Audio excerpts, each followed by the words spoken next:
Bismillahirrahmanirrahim.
Kita akan sedikit menceritakan tentang kisah yang mungkin sudah lama, 1842-an. Mungkin ada yang tahu dari teman-teman, ya kan? Nah, siapa yang kenal Sultan Abdul Hamid II, ya kan? Atau yang mungkin yang diberi julukan adalah Turki Utsmani. Jadi Sultan Abdul Hamid II ini adalah penggantinya Sultan Murad yang kelima, kurang lebih ya, yang Anda tahu. Dalam sejarah perjalanan pemerintahan, baik secara pribadinya, mungkin insya Allah juga sudah banyak yang mengetahui apa sih keistimewaan Sultan Abdul Hamid II ini sehingga sampai dicatat dalam sejarah tinta emas, yaitu Sultan Abdul Hamid II ini beliau ini adalah seorang sifat baiknya adalah diwarisi oleh cucunya, yaitu Sultan Abdul Hamid II. Tapi dalam hal ini mungkin kita nggak menceritakan mengenai apa sih kegagalannya, enggak, tapi saya lebih tertarik kepada ibroh kebaikan yang beliau lakukan. Salah satu sifat keteladanan beliau, kesolehan beliau kan, baik seorang kepala negara juga kepala pemerintah, ya kan? Dalam cerita ini Al-Fakir ingin menceritakan sedikit, karena dari sore ini alhamdulillah kok terlintas nih cerita Abdul Hamid II ini, Sultan Abdul Hamid II, Masya Allah. Semoga Allah memberikan kemuliaan kepada beliau. Jadi kalau dalam sejarah itu Sultan Abdul Hamid II itu mempunyai kebiasaan yang sangat luar biasa. Di samping dia seorang yang soleh kan, tahajud yang mungkin mewarisi dari moyangnya ya, Muhammad Al-Fatih kan, yang tidak pernah meninggalkan sholat tahajud. Salah satunya bahwa Sultan Abdul Hamid II ini juga mempunyai kebiasaan yang luar biasa. Jadi beliau ini selalu tiap hari gitu kan, tiap hari tidak lepas itu beliau ini selalu sholawat kepada Nabi, baginda Nabi Shallallahu Alaihi Wasallam. Pernah ada sebuah cerita, ini cerita, jadi sepengetahuan dari apa yang saya terima, mungkin kalau benar ya adalah ada datangnya dari Allah, kalau mungkin salah adalah mungkin datangnya dari saya pribadi. Rutinitas kebiasaan yang bersolawat kepada Nabi ini beliau lakukan gitu kan sepanjang hidupnya. Pernah suatu ketika beliau ini saking sibuknya gitu kan, saking sibuknya ya kan mengurusi negara, pemerintahan. Memang pada waktu itu Turki Utsmani, ya, pemerintahan Turki Utsmani ini merupakan pemerintahan yang besar, yang wilayah cukup besar juga, termasuk kalau tidak salah dalam catatan sejarah itu kerajaan-kerajaan yang ada di Indonesia khususnya itu kerajaan-kerajaan besar, mulai dari Pajang ya kan, itu juga kalau nggak salah meminta perlindungan kepada Kesultanan Abdul Hamid II atau Turki Utsmani. Jadi makanya kalau dalam dihubungkan dengan sejarah itu, kenapa sih kalau kita ini di Indonesia ada sedikit kemiripan, mungkin kalau kita cinta kepada panahan ya. Nah ini kalau buat orang yang cinta kepada panahan harus wajib mengetahui sejarah ini. Jadi kenapa kok nenek moyang kita ini, bangsa Indonesia ini dari dulu sampai sekarang ini seperti kayak kita ini berinteraksi dengan panahan, dengan busur dan anak panah itu seperti kayak bukan asing. Ya, ternyata dalam sejarah yang mungkin tidak banyak diungkap adalah bahwa Indonesia ini adalah memang ada alkulturasi apa ya, kalau dibilang seni atau apa gitu dengan Turki Utsmani, kedekatan dengan Turki. Salah satunya adalah saat itu adalah Sultan Abdul Hamid II atau Turki Utsmani. Karena dalam catatan sejarah itu juga pernah juga waktu itu juga waktu kerajaan Indonesia itu waktu hampir kalau nggak salah jamaah haji atau apa yang kapalnya itu yang dinaikin dulu, jamaah haji itu kan pakai kapal ya. Mungkin mbah-mbah kita, buyut kita itu kalau mau ke tanah suci itu naik kapal, mungkin bisa berbulan-bulan. Nah itu dibatasi kan, dibatasi, tidak boleh lewat oleh waktu itu VOC atau apa gitu kan. Dalam sejarah yang saya ketahui, nah itu sampai ada bantuan dari Sultan Hamid II ini akhirnya untuk memperjuangkan kita orang-orang Indonesia, nenek moyang kita, untuk diperlancar dalam rangka pelaksanaan ibadah haji. Nah dari segitu besarnya sampai kalau tidak salah waktu itu dimulai dari Aceh.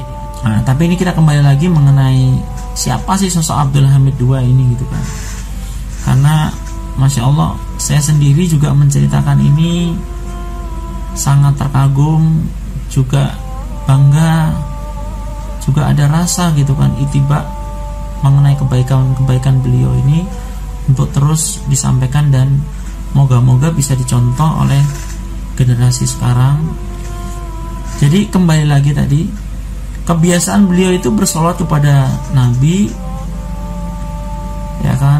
Suatu ketika beliau itu disibukkan dengan urusan kerajaan, kesultanan ya kan, pemerintahan, sampai beliau ini kelelahan atau mungkin satu kelelahan dan kecapean sampai beliau ini tertidur. Ini bukan dia tidur berbaring di kasur atau apa enggak, tapi dia tidur di meja kerjanya dia sebagai seorang sultan, sehingga sampai beliau itu lupa untuk bersolawat kepada Nabi. Dalam riwayat itu kalau tidak salah selama 3 hari atau 4 hari lamanya gitu kan. Nah, akhirnya ini menghubungkan dengan ada cerita lain lagi. Ada seorang kalau dibilang rakyat dari rakyatnya sultan ini yang profesinya zaman sekarang itu mengalami kepayahan. Ya, si fulan ini ya, rakyatnya mengalami kepayahan, dia bangkrut, dia jatuh, dia terhina, ya kan? Dan dia juga sampai berhutang dengan hutang yang besar.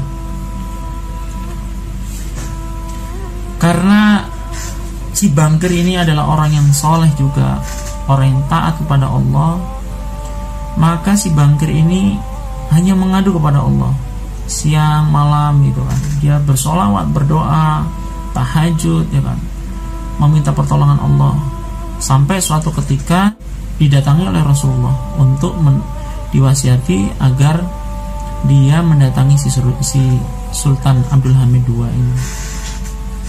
Singkat cerita, akhirnya si bangkir ini bergegas, dia kan, bergegas mendatangi istana kesultanan Abdul Hamid II. Dia berdiri di pintu masuknya, berdiri. Waktu itu pertama prajurit pengawasi kan, dia datang, dia berdiri, bilang berdiri sama di depan pintu masuk istana kesultanan. Nah, prajurit juga menanyakan, apa keperluan kamu datang ke sini gitu kan. Nah, biasa kalau namanya pengawal kan gitu ya, jadi agak tegas, agak ya, karena itu juga sebagai salah satu proteksi ya. Nah, orang ini bilang, saya mau ketemu Sultan Abdul Hamid II gitu kan. Tanyain, apa keperluanmu? Nggak disampaikan. Sampai, kalau kamu tidak ada asbab gitu kan, tidak ada apa, kalau dibilang mungkin kamu nggak bisa masuk, suruh pergi sama prajurit. Dia nggak mau, suruh pergi. Dari lembut sampai tegas sampai kasar prajurit itu dia nggak mau. Akhirnya salah satu prajurit yang berjaga di depan ini menyampaikan ke sekretaris sultan, atau mungkin orang kepercayaannya sultan, tangan kanannya sultan, yaitu namanya Pasah gitu. Karena Sultan Abdul Hamid II biasa memanggilnya Pasah. Prajurit ini menemui si Pasah, ya kan? Si Pasah, nah, tanyain, ada apa prajurit? Maaf, ada seseorang di depan pintu gerbang kesultanan ini. Dari saya tanyakan apa keperluannya, dia nggak mau menjawab, hanya mau ketemu dengan sultan. Sampai akhirnya saya usir karena memang tidak ada bukti apa ya, kalau itu janji sebelumnya gitu kan. Akhirnya saya usir, tapi dia tidak mau, tetap ngeyel gitu kan. Sampai akhirnya ya udah, coba saya temuin. Akhirnya mendatangi si bangkir ini atau si fulan ini kan. Akhirnya mendatangi, tanyain, wahai si fulan, apa keperluan kamu sebenarnya di sini? Nah, setelah selesai si Pasah ini, si bangkir ini bilang, aku mau menagih hutang kepada sultan. Nah, dia ketawa juga. Mana mungkin sultan ini berhutang sama rakyat biasa seperti ini kan? Sampaikan pesanku bahwa aku mau menagih hutang kepada si sultan. Mana mungkin, apa buktinya? Nah, si bangkir ini, apa buktinya? Dia bilang, buktinya cukuplah Allah dan Rasulnya gitu kan. Akhirnya, nah ini lama ini orang ini agak kaku gitu kan, pendiriannya kuat juga, disuruh pergi nggak mau kan. Akhirnya si Pasah ini juga, dia merasa mungkin juga udah menyerah juga kan. Akhirnya disampaikanlah dia masuk ke dalam lagi. Oke, kalau begitu kamu tunggu di sini. Aku klarifikasi dulu, aku perlu juga klarifikasi dari Sultan Abdul Hamid II. Karena setauku tidak mungkin beliau itu berhutang. Akhirnya dia datang, nyamperin ke ruangannya si Sultan Abdul Hamid II dengan rasa juga gak karuan juga kan. mau ngomong salah nggak ngomong salah gitu kan.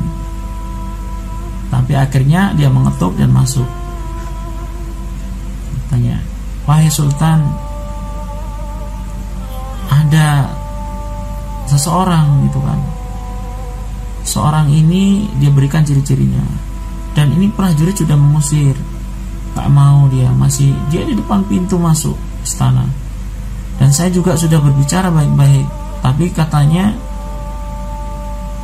pernyataan dari si orang ini atau si fulan itu, katanya Sultan berhutang pada dia. Nah waktu itu si Sultan juga dia sempat tersenyum dia. Siapa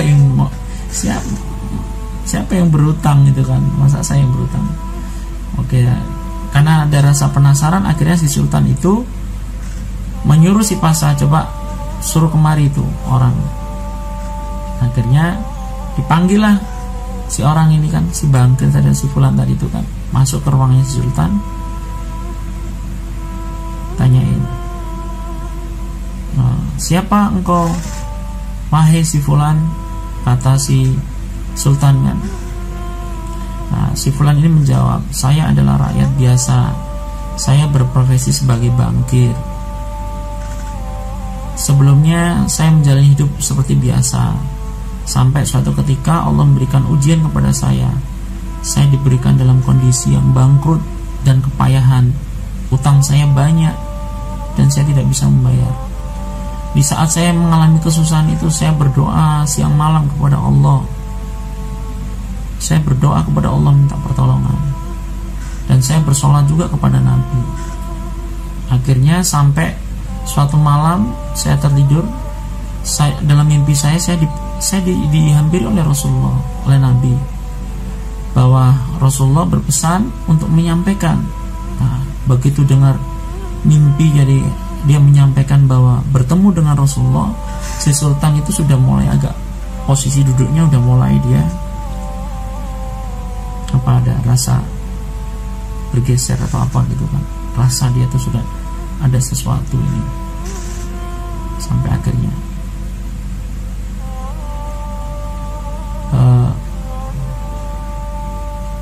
apa yang disampaikan oleh Rasulullah, terus apa hubungannya dengan hutang? Nah, Rasulullah akhirnya saya sampaikan pesan Rasulullah, ya kan? Bahwa kebiasaan si Sultan adalah selalu bersolawat kepadaku, kata Rasulullah kepada si fulan. Hari itu si Sultan dalam riwayat itu 3 kali atau 4 hari ya, dia tidak bersolawat. Dari dia ini asbab tidak bersolawat kepada Nabi, karena memang dia itu dalam kondisi memang lupa. Jadi karena kesibukan sampai dia tertidur di meja kerjanya. Saat itu si Sultan langsung dia, masya Allah, lemas antara dia itu, masya Allah. Terus akhirnya si fulan ini, si bangkir ini tanya, pesan apa yang disampaikan oleh Rasulullah? Nah, si bangkir atau si fulan ini menyatakan, Rasulullah berpesan. Nah, baru ngomong Rasulullah berpesan, Rasulullah berkata, ditahan gini, jangan diteruskan.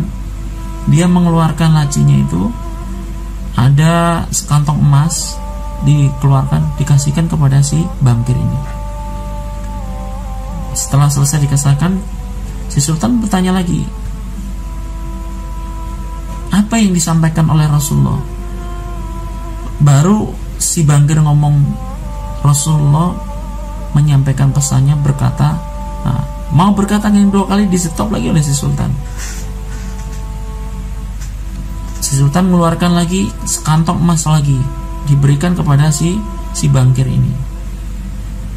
Ketiga kalinya, apa yang disampaikan oleh Rasulullah? Di stop lagi sebelum mau menyampaikan pesan Rasulullah itu.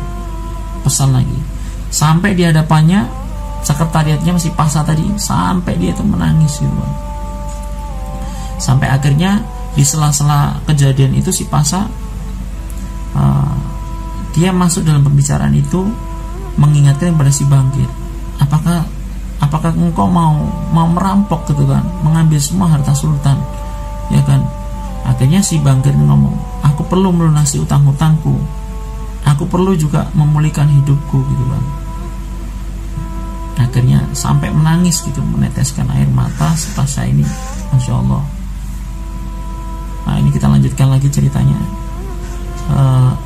Si Sultan mengulangi lagi apa yang disampaikan oleh Rasulullah.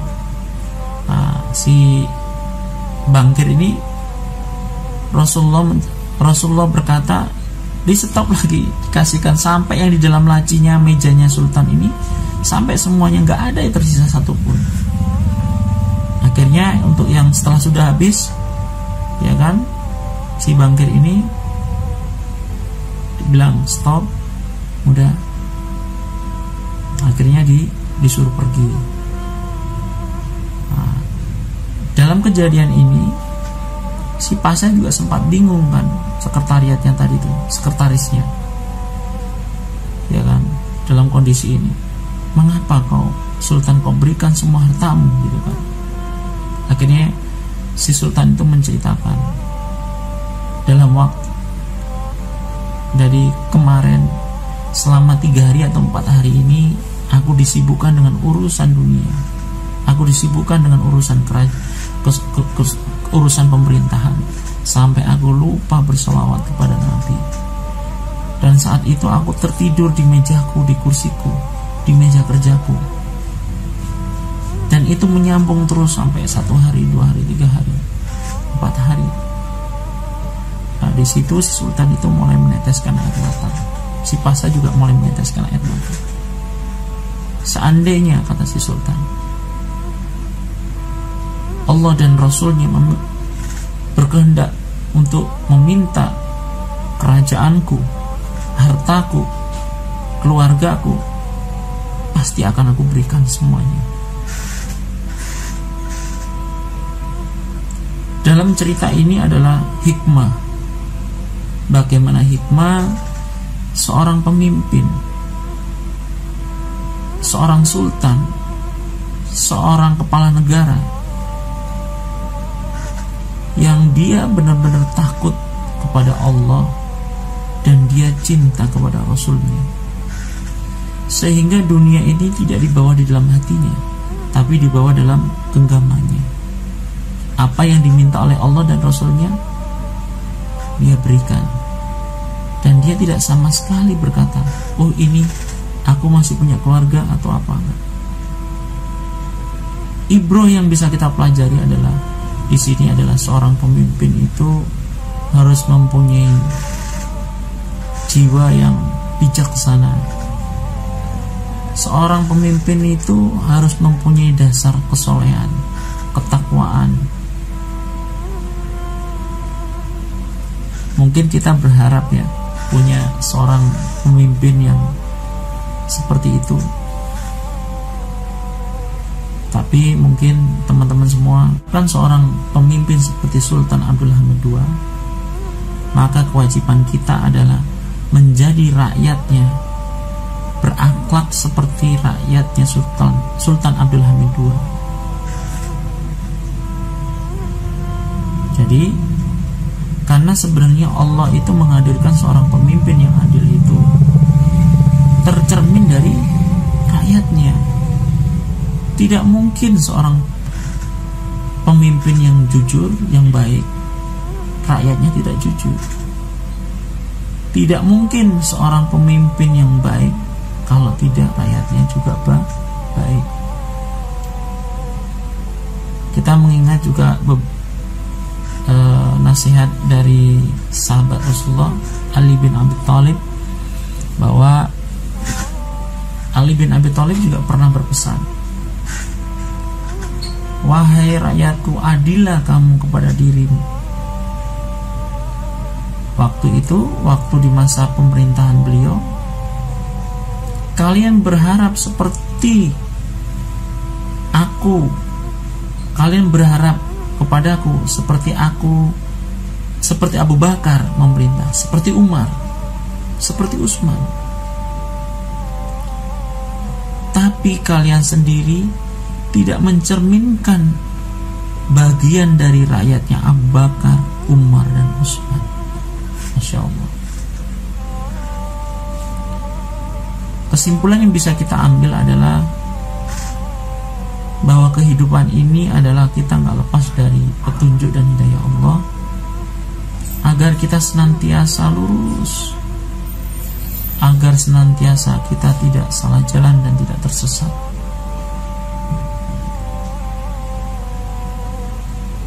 Hikmah pelajaran yang penting adalah bagaimana kita menjadi pribadi yang baik. Kita bisa menjadi contoh yang baik buat keluarga kita, lingkungan kita, sanak kerabat kita, dan sahabat-sahabat kita. Nah, ini mungkin pelajaran juga yang penting buat saya pribadi juga, bahwa hidayah itu harus dicari. Hidayah tidak dengan secara otomatis datang, tidak. Tapi ada yang memang datang, tapi ada yang memang hidayah itu wajib dicari. Bersyukurlah orang-orang yang selalu senantiasa Allah ridhoi dan Allah naungi dalam hidayahnya. Semoga kita semua termasuk golongan umat terbaik, ya kan? Menjadi pribadi yang baik dan bisa menjadi teladan yang baik. Segala kelebihan dan kesempurnaannya yang milik Allah. Kesalahan mutlak adalah saya pribadi, manusia. Dan tetap semoga kita beristiqomah dalam agama ini yang lurus, menjadi pribadi yang baik. Mungkin itu, terima kasih dari saya. Terus jangan lupa juga support channelnya Kang Gufron agar kita bisa terus sharing, akan berbagi ilmu. Dan juga jangan lupa buat teman-teman semua bisa komen di bawah gramnya Kang Gufron, atau mungkin di Al-Fatih Archery Jakarta 19. Nanti insyaallah akan di link. Itu aja, semoga kita bisa mengambil ibrah kebaikan dan hikmah. Kurang lebihnya saya minta maaf, dan tetap semangat. Dan terima kasih juga buat teman-teman yang support channelnya Kang Gufron. Terima kasih. Assalamualaikum warahmatullahi wabarakatuh.